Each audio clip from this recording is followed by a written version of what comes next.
बिस्मिल्लाहिर्रहमानिर्रहीम, अस्सलाम वालेकुम। उम्मीद है कि आप सब लोग बखौराफियत होंगे। जो लोग इस वक्त मुझे देख रहे हैं मेरे चैनल को लाइक और सब्सक्राइब ज़रूर कीजिए। अभी बड़ी ताज़ा तरीन जो ख़बर चौधरी सरवर साहब से मुतालिक आई है, गवर्नर पंजाब साहब से मुतालिक, वो ये फरमा रहे हैं कि अब तक बेनज़ीर को अगर वज़ीर आज़म बनाया गया पाकिस्तान के अंदर, नवाज शरीफ साहब इस मुल्क के वज़ीर आज़म रहे या अब इमरान खान साहब इस मुल्क के वज़ीर आज़म, तो उसका सारा क्रेडिट जो है वो गवर्नर पंजाब चौधरी सरवर साहब ने अपने कंधों पर सजा लिया है। वो कहते हैं कि बेसिकली ये मैं था जिसने मुआवनत की और ये तीनों वो लोग हैं जो मेरी वजह से पाकिस्तान के अंदर वज़ीर आज़म के ओहदे पर फाइज हुए।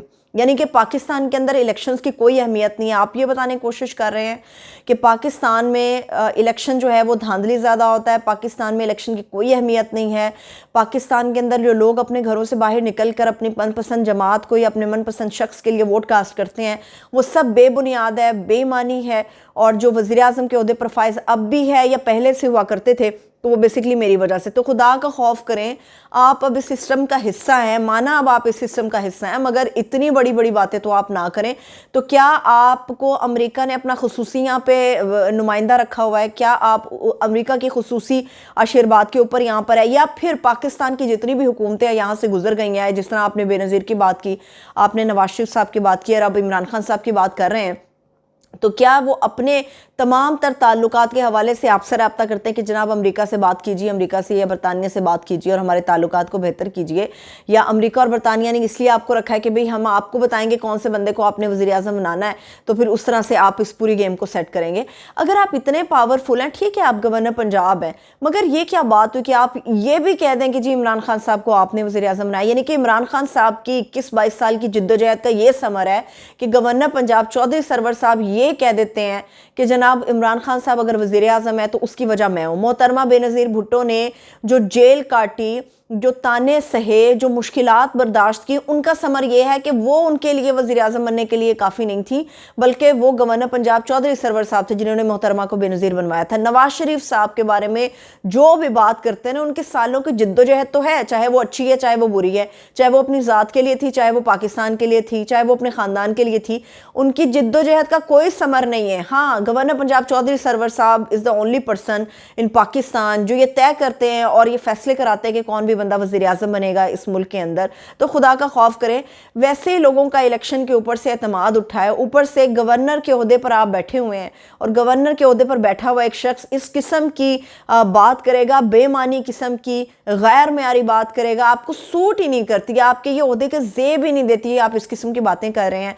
और पाकिस्तान के लोगों के ऊपर के अंदर से इलेक्शन के हवाले से या अपने वोट के एतमाद के हवाले से आप वो भी भरोसा उठा रहे हैं कि जो एक वोट कास्ट करते हैं उस वोट का भी आपको कोई फ़ायदा नहीं होता।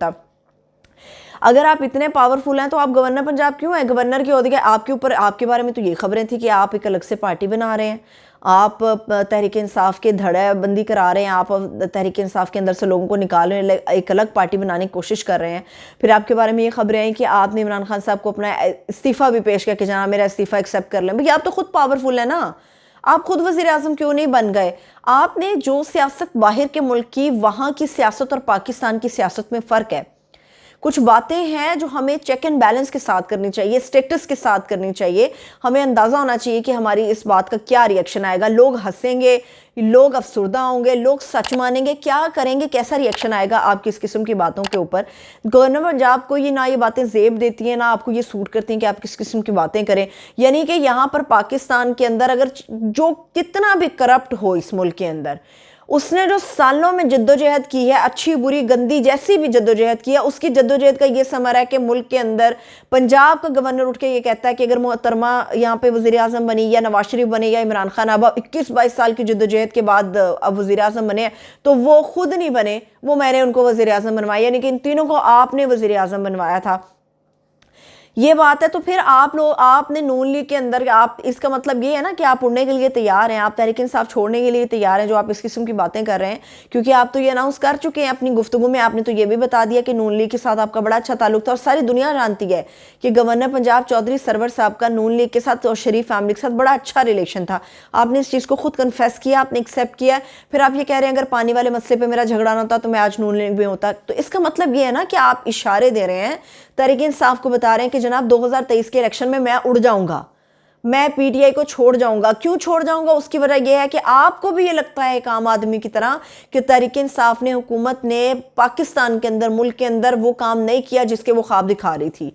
जो दावे उन्होंने किए थे उनको हकीकत में उन्होंने तब्दील नहीं किया। और आज भी आप इस बात के ख्वाहिशमंद है कि किसी तरह से आप नून लीग के अंदर शामिल हो सकते हैं। मुमकिन है आपकी कोई बातचीत चल रही हो, क्योंकि आपकी बातचीत तो इस्तीफे से मुतालिक भी चल रही थी, और आपकी बातचीत तो इस हवाले से भी चल रही थी कि आप अपनी कोई पार्टी नहीं बनाना चाह रहे हैं, और जो धड़ेबंदी हो रही है उसके साथ आप मिलकर चंद अंदर से MP MNS को अपने साथ मिलाएंगे और एक अलग पार्टी बना लेंगे और तहरीक इंसाफ के मुकाबले में आकर खड़े हो जाएंगे, या पाकिस्तान की दीगर सियासी जमातों के मुकाबले में आप आएंगे और अपनी पार्टी को अनाउंस कर देंगे। क्योंकि इलेक्शन लड़ने का ऐलान तो आप ऑलरेडी कर चुके हैं कि 2023 में आप इलेक्शन लड़ेंगे। अगर आप इलेक्शन लड़ेंगे तो डेफिनेटली आपका झुकाव किसी तरफ से होगा। पीटीआई की टिकट पे तो आप नहीं लड़ने वाले, क्योंकि पीटीआई के हवाले से आपके कुछ ज़्यादा अच्छे रिमार्क्स नहीं हैं, और इमरान खान साहब के हवाले से भी आपके कोई इतने अच्छे रिमार्क्स नहीं है। सिस्टम का नाकारा होने की बात तो आपने खुद कर दी। इस नाकारा सिस्टम को लेकर आप लोगों से वोट कैसे मांगने जाएंगे? पहली बात तो ये है कि ये बातें ना करें जिसकी वजह से अवाम का इलेक्शन के ऊपर से भरोसा उड़ जाए। पहले धांधली धांधली कह के अवाम का तो बेड़ा गर्क कर दिया। लोग इसीलिए अपने घरों से बाहर निकलना ही नहीं पसंद करते, इसीलिए झूठे वोट पड़ते हैं, इसीलिए मनपसंद लोग अपने ठप्पे लगाते हैं, अपने वोट डालते हैं, क्योंकि अवाम निकलती नहीं है। लोगों के जाली वोट डाले जाते हैं, धांधली होती है, वोट चोरी किए जाते हैं, और पहले लोगों का सिस्टम से एतमाद उठ गया है। ऐसे में जब कोई भी बंदा ये बात करेगा, या गवर्नर पंजाब ये बात करेंगे, या कोई भी दूसरा शख्स हाई अथॉरिटी में से ये बात करेगा कि जनाब फलाने फलाने फलाने बंदे को मैंने वज़ीर आज़म बनाया या मैंने फलाने ओहदे पर पहुंचाया, तो खुदा का खौफ करें यार। इस तरह ना करें कि पाकिस्तान के अंदर लोग बेहिस हो जाएं। ऑलरेडी इस पूरे सिस्टम ने अवाम को बेहिस कर दिया, मगर इतना तो ख्याल करें ना कि आप किसी की भी सालों दहाइयों की जद्दोजहद के ऊपर आकर आप ये बात कर रहे हैं कि जनाब फलाने बंदे को मैंने वज़ीर आज़म बनाया था। अगर इतनी आपकी पहुंच है तो आप खुद वज़ीर आज़म क्यों नहीं बन गए? पाकिस्तान के लोगों के ऊपर आकर आप खुद क्यों नहीं बैठ गए? आपने इमरान खान साहब का इंतखाब क्यों कर लिया? तो फिर आप तस्लीम करें कि आप या तो खसूसी हैं, खसूसी आपके ऊपर आशीर्वाद है अमेरिका बहादुर की, या फिर आप ये तस्लीम करें कि आपने वैसे ही एक मजाक किया सहाफ़ियों के साथ, कॉलम निगारों के साथ, जिन लोगों को आपने बुलाया खाने पे उन लोगों के साथ आपने मजाक किया और इस किस्म की बात कर दी। लेकिन ये आपको जेब नहीं देता। मुल्क ऑलरेडी अजीबोगरीब सी सिचुएशन से गुजर रहा है, इसमें आप इतनी अजीब सी बातें करेंगे तो फिर मज़े का खेस लगता है। और इमरान खान साहब को ये सोचना चाहिए, मुमकिन है कि आप उड़ने के लिए इसलिए तैयार हो और नून लीग की तरफ झुकाव आपका इसलिए हो क्योंकि नून लीग पूरे प्रेशर के साथ 2023 के अंदर अब इंतखाब लड़ने के लिए तैयार है। ये तो हो गई गवर्नर पंजाब साहब की बात। मैंने पहले भी कोरोना के हवाले से जब बात की थी और उसमें मैंने यही कहा था SOPs का ख्याल रखें, मगर हम सब जानते हैं कि सिर्फ चंद दिन बाकी रह गए हैं। कराची के अंदर PSL शुरू होने जा रहा है और PSL का इंतज़ार पूरी पाकिस्तानी कौम को होता है, बल्कि इंटरनेशनली भी PSL का इंतज़ार इसलिए होता है कि बड़े ज़बरदस्त किस्म के मैचेस देखने को मिलते हैं, बड़ा ज़बरदस्त किस्म का मुकाबला हमारे प्लेयर्स और मुख्तलिफ टीमें आपस में कर रही होती हैं।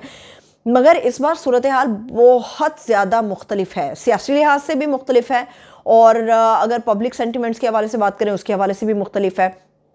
क्रिकेट के शदाई सभी होते हैं पाकिस्तान में, सभी लोग स्पोर्ट्स को और ख़ास तौर पे क्रिकेट के हवाले से एक पागलपन होता है लोगों में सवार कि क्रिकेट होना ही चाहिए और बिल्कुल होनी चाहिए, खेलों को जितना फ़रोग दिया जाना चाहिए वो बड़ी अच्छी बात है। मगर इस तरह की सिचुएशन में जबकि अब कराची में 27 जनवरी से 27 जनवरी से PSL शुरू होने जा रहा है, कराची के अंदर तमाम मैचेस अभी स्टार्ट के होंगे, तो कराची में तो आप देखें ना कोरोना की क्या सूरत हाल है।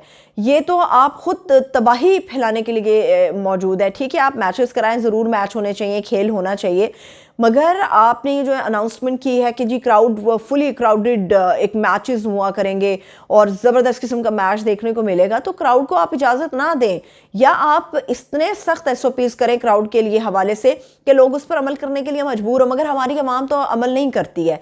तो बेहतर ये है कि तबाही की तरफ हम कदम अपना बढ़ा रहे हैं। खेल होना चाहिए, PSL होना चाहिए, हर सूरत होना चाहिए, लोगों को एक अच्छी क्रिकेट देखने को मिलनी चाहिए। मगर कराची में हालात अच्छे नहीं है, 50% से ज़्यादा रेशो है इस वक्त पॉजिटिव केसेस की कोरोना को लेकर, और ऐसी सूरत में कराची के अंदर जब लोग कतारों के अंदर खड़े होंगे, स्टेडियम के अंदर दाखिल होंगे, कुर्सी पर बैठेंगे, एक से एक कंधे जुड़े हुए होंगे, तो ऐसे में सोचें कि बड़े लोग हैं जो कि अपने टेस्ट नहीं कराते, रिपोर्ट नहीं होते, और वो भी क्राउड के अंदर मौजूद होंगे, तो कराची के अंदर हम कैसी तबाही देखने को खुदा ना खास्ता मिल सकती है। और फिर दूसरी बात यह कि सिर्फ ये खेलों के हवाले से नहीं है, ये जो हमारी कराची के अंदर अपोजिशन की जमातें प्रोटेस्ट कर रही हैं, सिंध भी पीपल्स पार्टी भी निकलने को तैयार खड़ी है, जमात इस्लामी धरना दिए बैठी है, तो खुदा के लिए होश करें, ये हम क्या कर रहे हैं, कराची वालों के साथ हम क्या कर रहे हैं, लोगों को हम बाहर निकाल रहे हैं, रैलियों की सूरत में आ रहे हैं। कोई मजहबी इज्तिमा हो, कोई खेल का इज्तिमा हो या कोई सियासी इज्तिमा हो, इस हालात में बैन होना चाहिए। चाहे उसके हवाले से रियासत को सख्ती करनी पड़े, मगर बैन होना चाहिए, क्योंकि ऐसी सूरत में हम ये तबाही की तरफ जा रहे हैं, लोगों को खुदकुशी की तरफ हम माइल कर रहे हैं।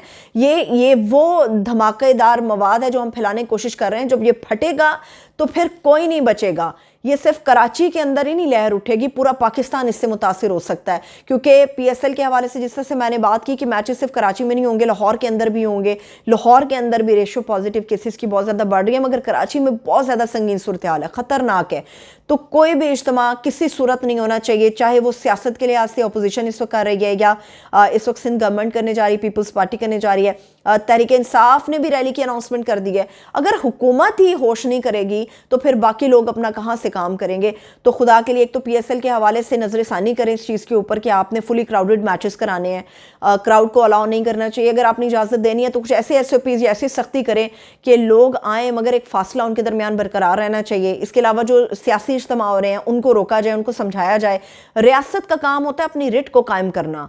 रियासत सिर्फ नरमी नहीं करती, रियासत सिर्फ आकर दरख्वास्त नहीं करती, जहाँ पे ज़रूरत होती है रियासत को अपनी रिट वहाँ पर कायम करनी पड़ती है। मेरी अगर वीडियो पसंद आई हो तो इसको लाइक ज़रूर कीजिएगा। अपना बहुत सा ख्याल रखिए। खुदा हाफिज़।